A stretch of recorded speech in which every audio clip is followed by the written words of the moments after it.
Generally मला फिमेलच्या बाबतीत हे असतं, मॅडम नाही आम्हाला बाहेर जावं लागतं, आम्हाला लग्नांना जावं लागतं, तिथे आग्रह होतो. मी एक सगळ्यांना सांगू इच्छिते, तुमच्या मनाची ठाम हे असेल की मी नाहीच घेणार बाबा, तर समोरचा किती तुम्हाला आग्रह करू शकतो? नाही करू शकत. आता मी पण बाहेर जाते, गेस्ट लेक्चर्सला जाते.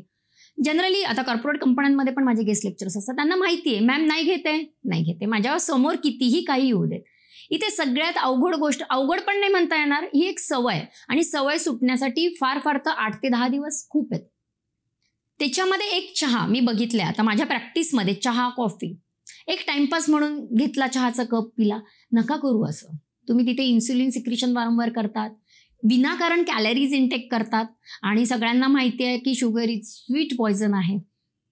मग तिच्यानंतर मला पुढचा प्रश्न येतो, मॅम गुळाचा चहा घेतो आम्ही, तो आयुर्वेदिक आहे. अरे नाही रे बाळांनो, साखर आणि गुळ एकच आईची लेकरं आहेत, कॅलरीज इंटेक तर होणारच आहे. की तुमची सवय आणि जिभेचे चोचले. मग इथे माझ्या आजीचं पुन्हा एकदा एक वाक्य आठवेल की जिभेचे चोचले सणावारापुरते.